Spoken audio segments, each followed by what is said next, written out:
סטודיוס. כן, איזה כיף. בעצם אם אתם יודעים אנגלית, עדיף, ואם אתם רוצים לראות סרטון הזה, ואתם לא יודעים אנגלית, מאיפה יודעים, כן? תעשו מה שאתם רוצים.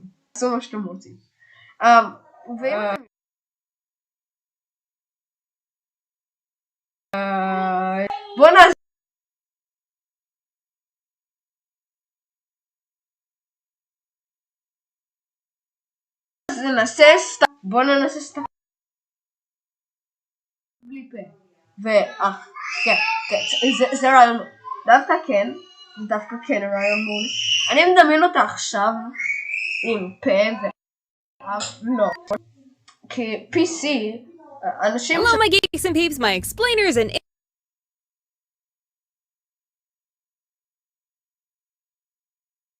entertainers, my little oodalollies. Rebecca Parham here. Even when מה קורה לה? I was young, I never understood the type of kid who did stupid, dangerous things for fun or attention. My grandfather, who was a rocket scientist for the Air Force, used to say that a mark of intelligence was understanding cause and effect. If I jump off of this very high rock into very shallow water, there is a high probability that I will break something important and possibly do permanent damage to my frail human body. Maybe the admiration of my peers isn't worth risking my entire future as a just kidding yeet! I wasn't one of those kids. Not even close. I was the terrified one in the corner who had to muster up courage just to ask for the hall pass. So it's a jolly good wonder how I ended up in this precarious predicament that I'm about to describe to you. Let's rewind the clock, shall we? Hey, middle school Becca, you're up. The year was 6th grade. Still doing the preparatory school thing and still very much a loner geek obsessed with Pokemon video games and cartoons. But around this time, I did manage to make one friend for a short while. She was in the grade above me, which I thought made me so cool. At this school, you didn't make friends outside your grade.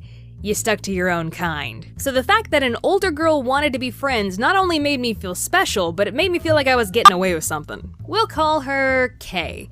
And looking back, it's pretty clear to me why we got along so well. While I personally thought she was one of the cool kids, she was clearly the loner weirdo geek in her own class. Proof that perspective is everything. Maybe one day I'll be as cool as her. She also liked Pokemon and video games and was really good at Super Smash Bros., the original. She's also the one who taught me the infamous item duplication glitch in Pokemon Red and Blue, so yeah.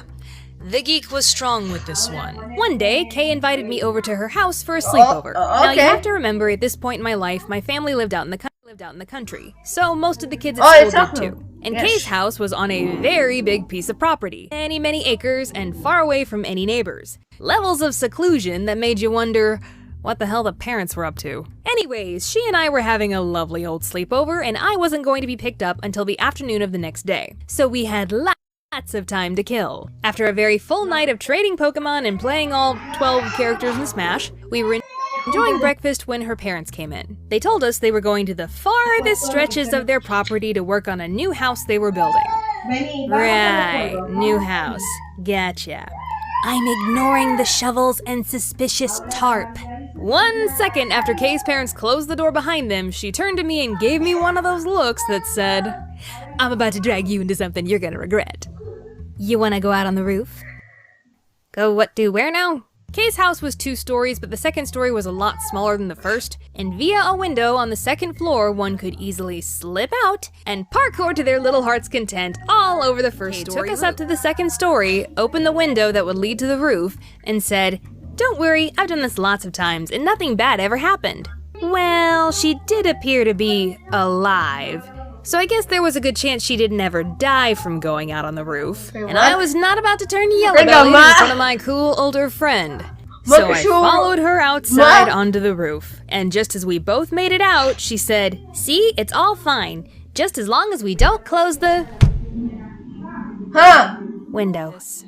Turns out, the window locked automatically whenever it was closed, and no amount of us trying was getting it to budge. Now, modern innovation would make this a non-problem because everybody and their grandmother has cell phones that might as well be implanted into our hands. But back then, you didn't get a cell phone until you were like a teenager, if you were lucky, and whatever phone you did get was just that. A phone. So even if I did have a phone back then, chances are I wouldn't be carrying it on me anyways. So that meant we were stuck. I vote you jump. If your legs aren't broken, go back in the house and open the window. Neither of us were going to jump. First off, it would have been stupid. Secondly, her house was on a hillside with lots of jagged rocks. So if you jumped, you weren't just going to fall 12 feet. You were going to hit and then tumble down a steep rocky hill. So, you know, might get a boo-boo. There were trees around us, but none of them were close enough for us to climb down. And if my childhood bully friend Jocko taught me anything, it's that twigs have a weight-bearing limit. Our next option? Scream!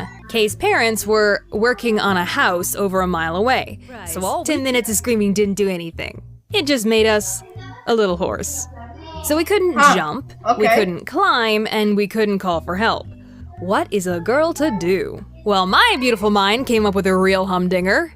I started grabbing leaves off the adjacent branches and spelling out SOS on the roof. Yes, I really did that. I don't know what I was trying to flag down. A helicopter?